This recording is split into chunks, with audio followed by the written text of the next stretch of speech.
사사기 13장부터는요 삼손에 대한 기록이 지금 나오고 있습니다.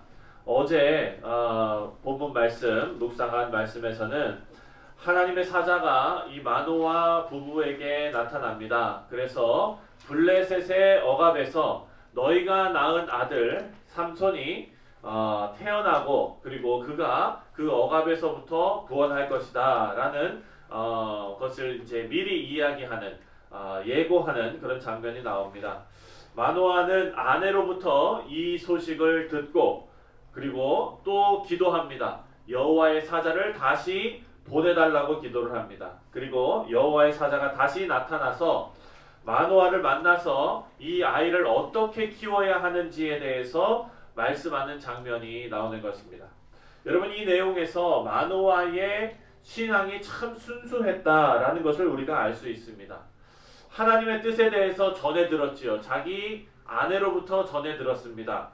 그런데 이 마노아가 그 소식을 전해 듣고 다시 기도합니다.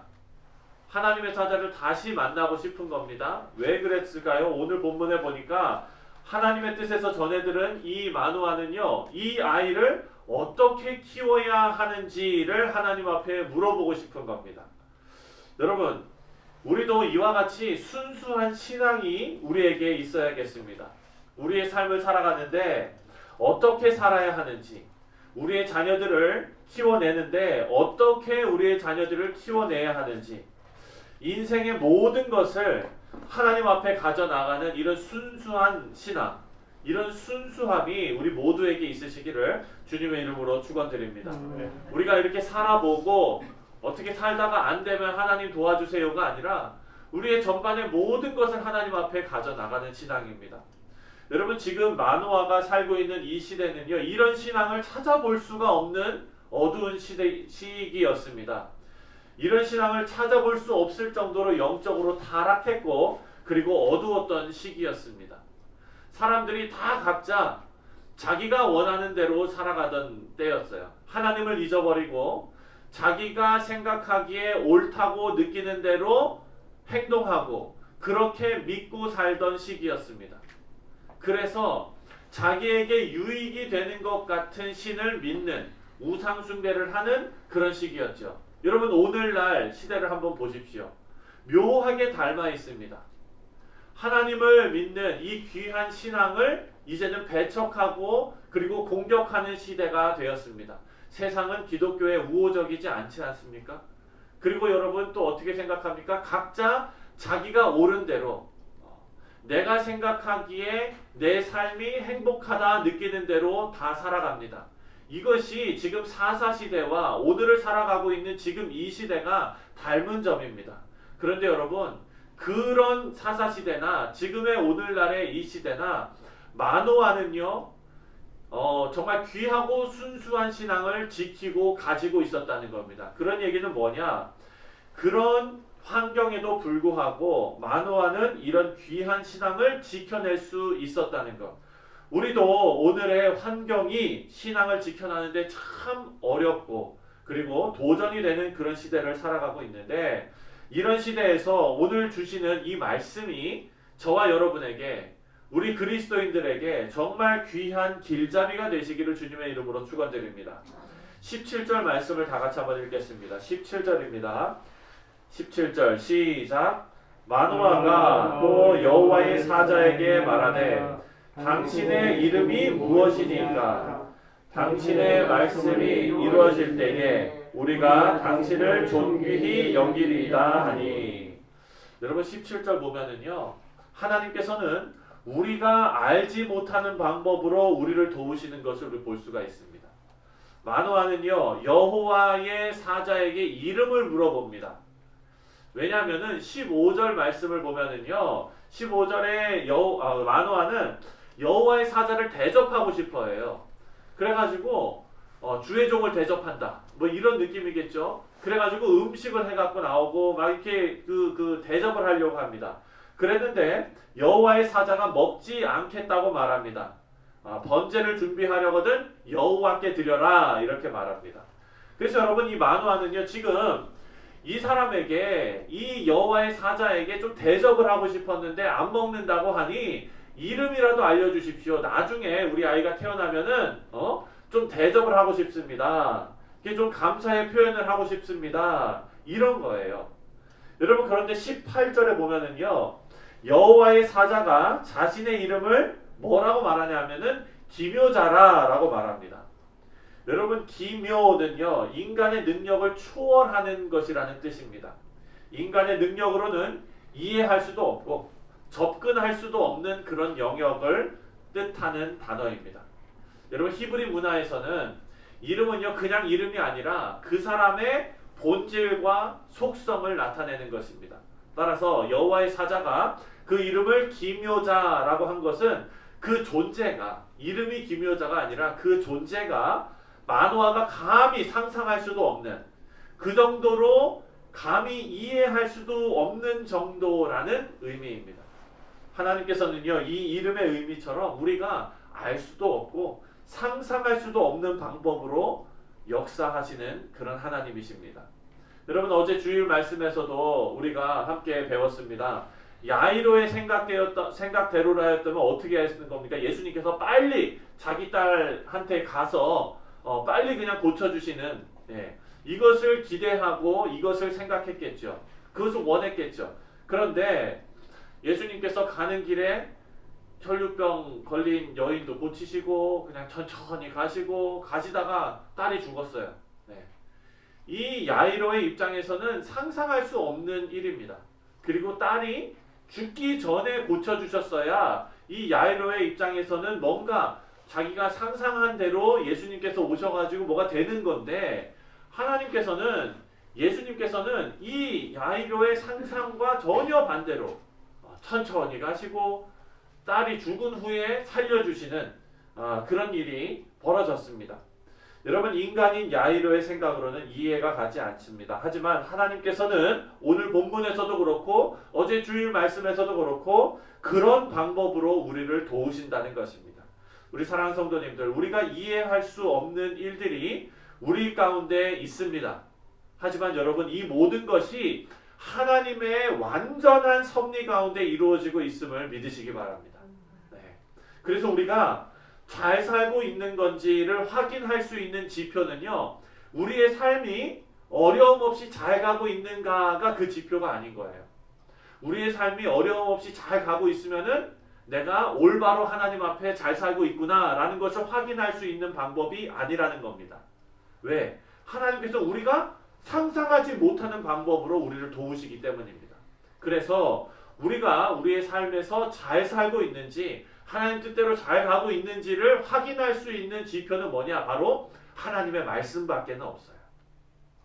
하나님의 말씀만이 우리 신앙의 지표가 되는 겁니다. 다시 말해서 우리가요 성경을 읽는 이유는 뭐냐? 이 성경에서 하나님의 원리를 발견할 수 있기 때문이에요.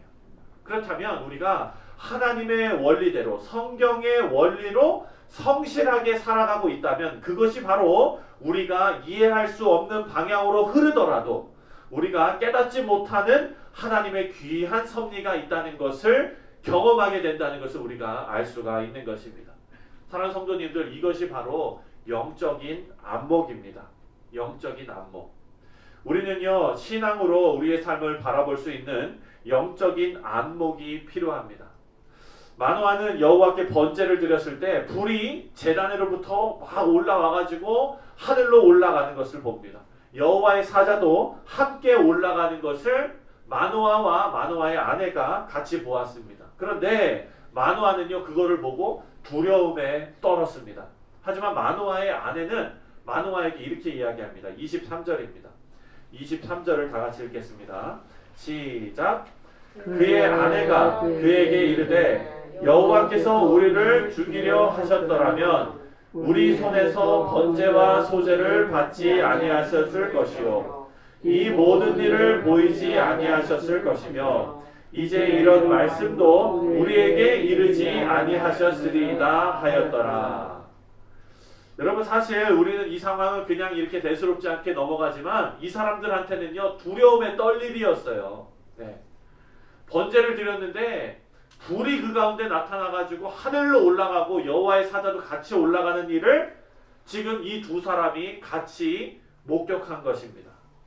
여러분 마노아 입장에서는요, 본인과 아내가 그 자리에서 죽을 수도 있는 상황입니다. 여호와를 대면했으니까 반드시 죽게 되는 것이라고 생각할 수밖에 없죠. 여러분 여호와의 영인 줄 알고 엎드려 경배했어야 됐는데, 여호와의 사자가 왔을 때 마노아는 음식 대접할 것이 아니라 엎드려서 경배했어야 되는데 이름도 물어보고 음식도 갖다 주고, 이거 여러분 이거를 우리가 그 요즘 말로 표현하면은 내가 왜 그랬지? 그걸 여러분 세 글자로 이렇게 표현해요. 이불킥. 이불킥이 뭔지 모르시겠죠?